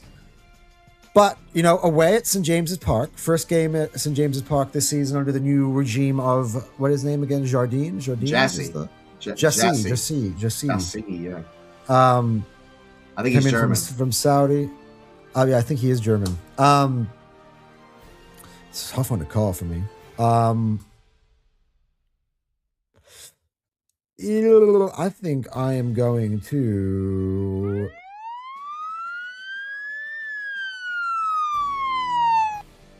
Now, before you guys all get all nuts, like Anton just shat on Newcastle. Now he's picking them to win. I'm not picking them to win. I just think that both of these teams are at a very odd place in their summer. I don't really know much about what either of these teams are going to bring to the table. I feel like it's very much wait and see sort of territory. I was going to go with the Liverpool 3, Newcastle 2, but I reminded myself that it games at St. James's Park. So I've not gone with 2-2, Liverpool and Newcastle in this game. I've just made a last-minute switch, which is why I hit the button. Same. I got this. Yeah, I just don't know. I don't know what I'm going to get out of this game. Like, I really don't know. I know. Look, I think Liverpool are going to be as much. This is my third place finisher in my prediction. So I think Liverpool are going to be better offensively. I think better well coached under Areola. But I still like. I feel like there's a lot of pressure being put on Rio to deliver as one of the main guys right now. Isak and Wirtz need to deliver on them this season. By the way, he's Alexander Isak, first game for Liverpool this year against his former club. So that is actually first time he's been back to St. James too. He was hurt last season. Yeah, correct. And he was a Newcastle player. Sorry, no, he was not hurt. He was still there when they went. Okay, sure. Remember, it was right before the transfer happened. Yeah, there you go. So yeah, this is his first trip back to St. James's Park. So this is going to be a very fun one. These two teams, there's no love lost between them either as well. And I remember that game. I think Liverpool still needs to bring more confidence back into that fan base, into those squads after what happened last year. They started out from the most confident fan base amongst all 20 of us and ended up all close to the bottom in terms of confidence, where every week was just like, oh, we won a game. Fucking, can we get Slot out of here? Like, it's just going to keep Slot in. It wasn't a really... They'll revert. They'll revert to type. They'll revert back to clock ball and be rock and roll in your face pressing. There's going to be a lot of space on the counterattack versus Liverpool this season, people, but it will be fun. Liverpool are going to be very fun to watch this season. They're going to score a bunch. They're going to concede a bunch. And that's why I've got 2-2 in this one as well. Both teams to score. This is the easiest bet of the weekend. There you go. So, Ash and Kane, even though I've been shitting on you all year, I've gotten you guys a valuable point at home against Liverpool. Watch out. I'll send you a clip of this too as well. Both me and Jake have picked you guys to get a draw against Liverpool. So, once the Bruno thing got over the line, kind of for me, it's more so Liverpool's shaky defense than it is Newcastle's firepower. But yeah, whatever's yeah. Anyway, move on to Monday Night Football. Oh, by the way, you've got your player prop, which I didn't put on the screen. You did say both teams to score. Nailed on. All right, last game, last one. It's almost 10 o'clock and Anton's tired, so we're going to close out this show. And also, I've got a big game to wake up early to in the morning. A huge one. First game of Premier League for Arsenal. And big up Stan Sport, by the way, who are showing you guys all the games. You saw the post I sent you? Talking about Stan Sport in Australia is going to have all of the games. So if you're out there, if you're another Aussie out there, there you go. The Stan Sport coming in hot. Stan Sports are my guys. We had them last year. I've got a lot of good connections because I went to the sponsor the channel, by the way, Stan Sport. You can sponsor us, no problem. Oh, yeah, well, look, hey, we'll just end up on the show. Look, I know the producer of Stan Sport. I literally know him. I have him in my contacts. I have him in my contacts. It's right there in front of you. Yeah, I've got a few good mates that are at Stan Sports at the moment. I met them just kind of at the event with Theo Walcott, and of course, like I do when I make these connections, I like to keep in touch because I know how valuable they can be. Especially when you're in the YouTube game now, you've got to have your guys. Exactly, 1000% case in point. Now, Monday Night Football. Big derby, Fulham against Chelsea at the Cottage. And I'm coming out right at it because I've heard a lot of Chelsea chest, and I'm here to pop the bubble.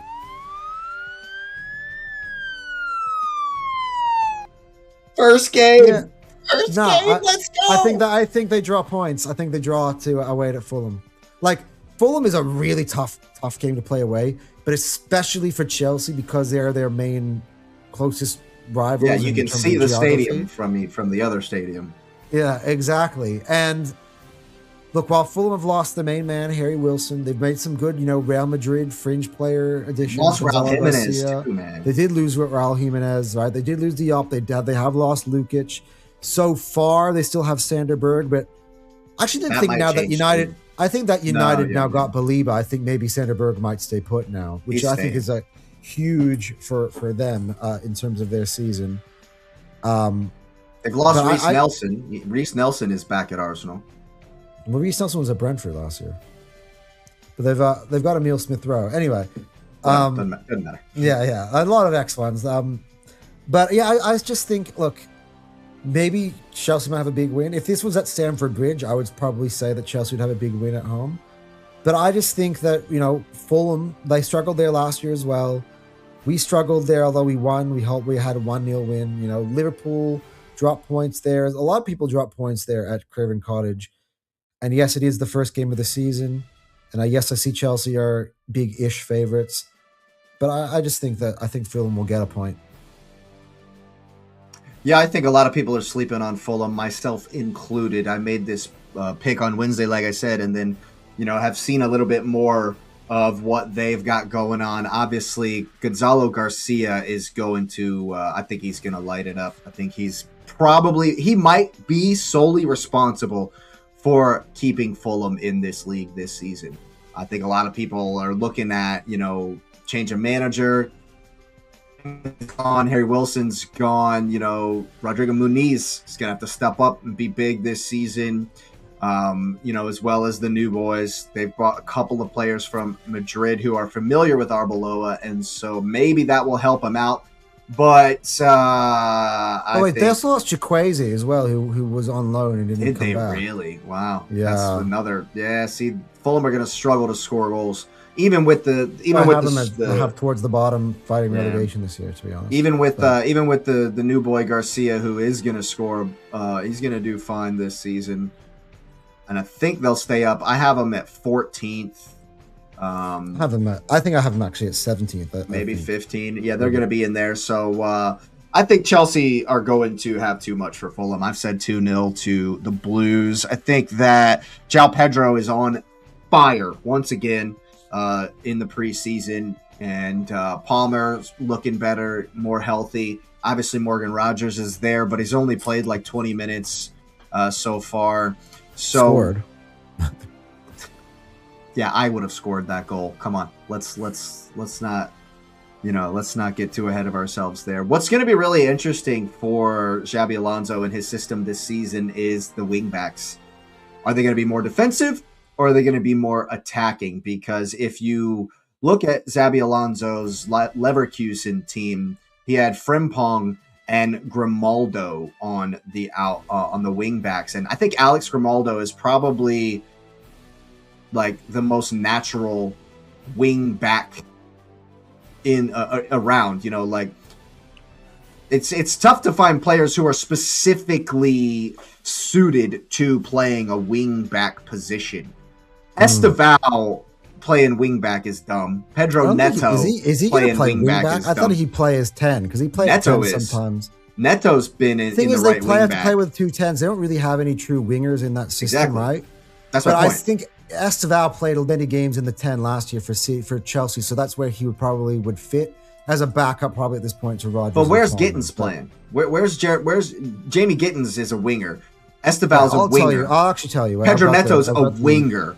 So it's gonna be. It's already looked like they're gonna be playing. So I've got their depth chart in front of me. Their wing backs officially. There's only 45 people on are that list. Jarell Hato, Pep Chavaria, Caleb Wiley, Malo Gusto, Marco Palestra, and Josh Achimpong are. I think Malo Gusto and Chavaria will be the starters. They're the most suited to being wing backs, and I think that's good for the league because I'm not sure about Chavaria, but Gusto is better going forward than he is defending, and I think that's going to be the crux of this team this season. And it's also going to be very, very important who plays next to Caicedo, because Chelsea could not build up. It looks like it's probably going to be Enzo still to this point, but let's see, because good. But otherwise, I think it's going to be, if it's not Enzo, I think it would be Valentin Barco, because it's going to be that position to be very important because they couldn't build up from the back to save their life last season,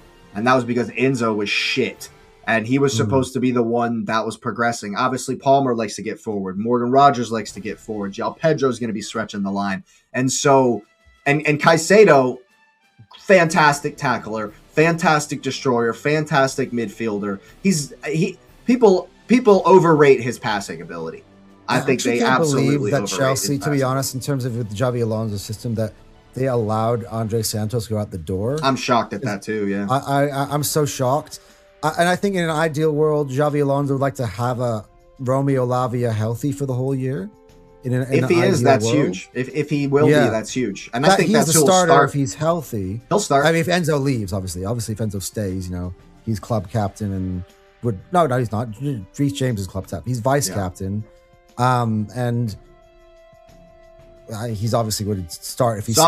I'm thinking it'll be Lacroix, Colwill, and James at the back. I don't think James will be in the midfield this early in the season. Yeah, I think it would be them at the back. And then, of course, we Rogers and Palmer and João Pedro, who's been on fire, and he's also got himself a contract extension. I got Chelsea 2-0 as well. In this one. I think they'll be too much. Maybe I've been a little bit hasty on the Fulham one, Chelsea one. But I'd love to see it. I would love to see all the preseason, chess just come. This is literally what I did. If we go, that's the end of the show, by the way, and you've got a Chelsea money line. But and I will go back to some of your comment scores, of course. Do not forget. But yeah, look, I popped a lot of bubbles this week. I'll be in the exception of Man United. Spurs, you popped the bubble on them. We popped you popped the bubble on Man City, although I don't think their bubble's already been popped.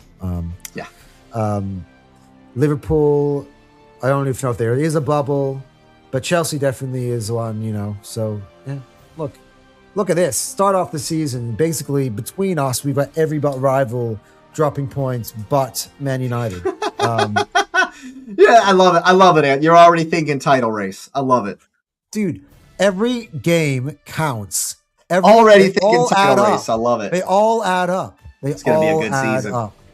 Going to be a good season. Let's go top of the league already. Just to be honest, this is what I want.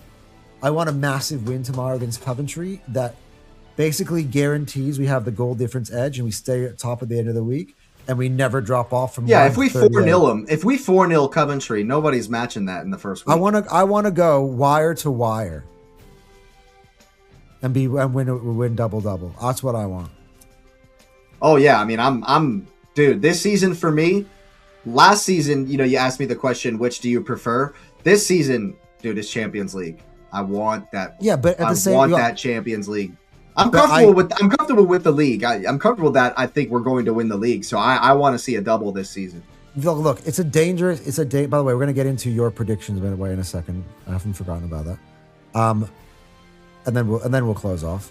But I want to see, and this would be amazing because I heard Terry talking about it with Konza, in his Konza little rant about, for a manager to truly be moving to that upper echelon of great managers, you have to have a Premier League back-to-back and win a Champions League. If we win both of those competitions this season, Arteta would have ticked the boxes already. It would just be. Yeah, I mean, look, I want a quad. I want to win the quad, so I have very, very low expectations this season. I just want to know how long the hate watchers are just gonna keep up the energy before they give up. Pretty early. I want to see how early they give up this year because I feel like it's just like, yeah. By the way, I'm contemplating Stan Sports. The Stan Sports, I will give a plug to them right now. I'll tell you this much. They have the best app for the Premier League of anybody. Honestly, you can watch coaches' tapes, everything, like all different versions of the game. Rewatch them on demand at any time. It is the best fucking. Like Kyle was just watching all of Stan Sports re-games of Arsenal during the summer break of all 38 games, like because you can. Like it's literally the best app. Honestly, I would recommend it to anybody. Peacock's the same. You can watch replays for a long time on Peacock. Yeah. Yeah. It's not cheap, but I actually get it with my phone. Nothing's cheap anymore, JT. There's nothing's cheap anymore, bro. There ain't nothing cheap. Yeah. Yeah. All right. Well, let's keep it going. No, Cal, Jake, that was the predictions for week 1 in the bag. Before we finish off, we wrap up because I do have to get to bed and we have a big game in the morning. You got to get to work. Some people got to work. Some people got to work, right? Tell me, 20 to 1. Just go from 20 to start to 1 and just tell me who you have in the Premier League predictors. Yeah. All right.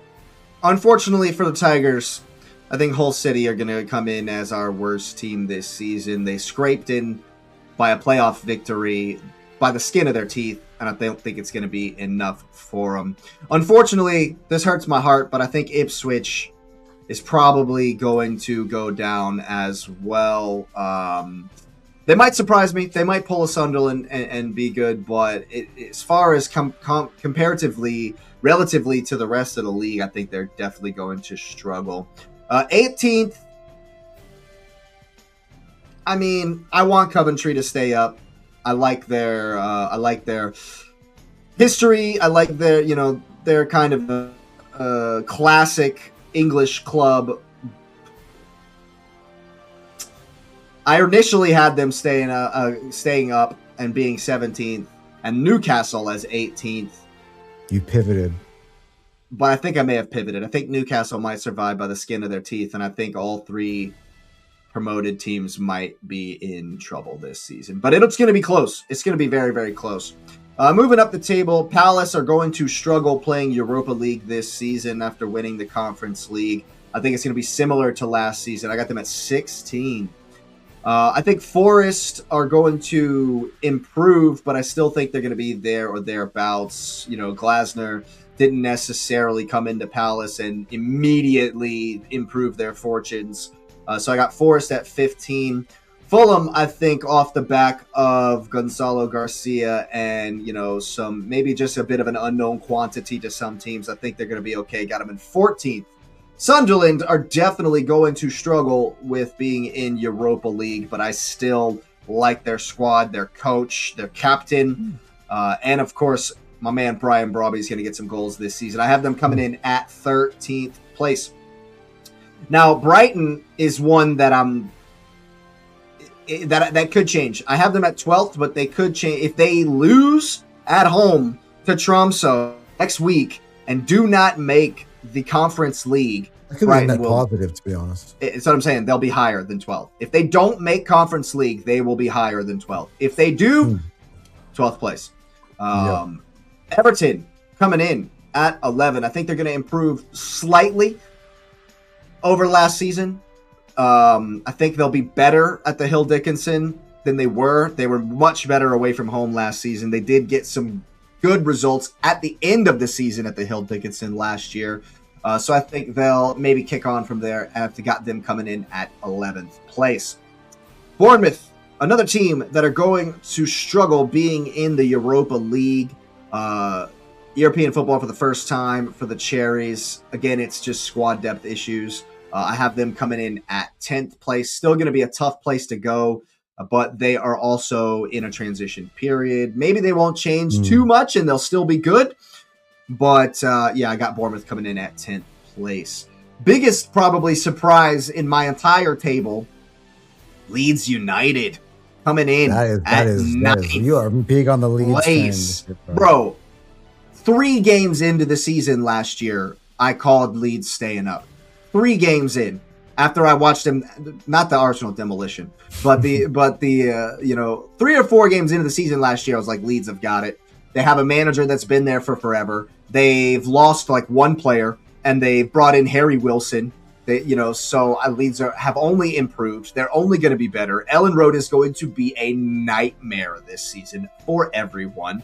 And so, maybe not us, but it's going to be tough. And I think Leeds are going to finish in 9th place. Next up, I think this team is going to improve dramatically. 1 game a week is going to help a lot. They're going to be a lot better than they were last season. They're going to struggle to score goals, but their defense will improve. Tottenham Hotspur coming in at 8th place. I think going from 17th to European football is a little bit too much. I think Spurs fans are getting a little bit Man United did it-ish last year, but yeah, but Man United, are a better team, better squad. Bigger, trying to figure out a good context for how that happened.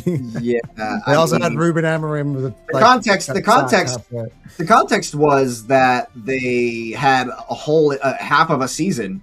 They had like 19 games to get the new manager in, and they still have good attackers. It's the attack that Man U are doing good with, which is why I think they were so good last season. As far as they scored the 3rd most goals in the season. And, I think that's why they're way better than Spurs. I still couldn't tell you what Spurs' best 11 is when they're fit. There's actually some weird congestion in that team. Who knows? Who knows, man? Yeah. I think the Zerbi will have them much improved, though. That's why I've got them up to 8th place. 7th place, a team who just missed out on Europe, who have consistency in the same manager, surprised everybody last season. They've signed a new defender, a good defender in Sangare, as you say, and they still have the core of their team, Brentford, coming in at 7th place. That's going to be tough to go there. They're going to score a lot of goals at home this season. 6th place, I think because of the loss very recently of some of their best players. Aston Villa are going to struggle as they always do in Champions League. At least they'll get to the knockout rounds, but I don't think they're going to, I think it's going to be a similar campaign that Emery's had every time he's ever been in Champions League. He'll get out of the group stage, but then it's going to come apart as far as squad depth in played really well against second half of the season. PSG in that quarterfinal when they played them. I think a lot of people underestimate fatigue and the need for squad depth. That's why we won the league last season, and that's what I was why telling you. I thought I was confident in the start. I was looking at everybody else, and I'm like, that's why Berta has gone in and bought another defender. We strengthened the midfield, and we're looking to strengthen the attack as well. You know, players for days, squad depth for days, and that's why we won the league last season. That's why we're going to win the league this season. Livakovic just signed for Barcelona. Here we go. So I don't know what that means for anybody. Yeah, cool. And so Aston Villa coming in at 6th place. Next up, the hype machine itself. 1 game a week. New manager. Everybody's already saying, oh, Alonso's the 3rd best manager in the league already. You know, because he's blah, blah, blah, because he did it somewhere else. Huh? Maybe. Second? Emery. Oh, okay. Yeah, not Emery. And so I think that 1 game a week is going to help them. Alonso has a lot to figure out, though. A whole lot to figure out. And just on a macro level, it's crazy to think that 10th to title challenge is plausible. It's possible. And maybe they'll be there till March. Maybe. I said my tears. They'll try. But, like, you just can't skip the growth. You can't skip the gelling. You can't skip the experience together as a squad. You just can't skip that bit. You just don't go from. You have to experience pain together. Exactly. You know what I mean? Like, you know what I mean? Great days, and you'll have some painful days. You know, But I do think Chelsea will have enough to get back into champs, and they will come in at 5th place. Coming in at 4th place, I think, is a team who's going to struggle a little tiny bit with being in the Champions League. I think that the squad depth at the back for the Red Devils is not what they want. It's not going to be good enough to, to maintain the title challenge, maintain the, elite level, especially juggling the Champions League. We're not sure if Michael Carrick is going to be able to handle that. And so for those reasons, I do think United are still going to score a bunch of goals. I think Bruno Fernandes is going to have a good season. I think they are going to be able to platform him even better with the likes of Tielemans, Santos, and Baleba behind him. Manchester United coming in at 4th place. Ooh. Now in third, top 3 is me. Yeah, in third, it's an interesting one with the next 2 teams. 3rd and 2nd, I think, could be very, very, very close race this season.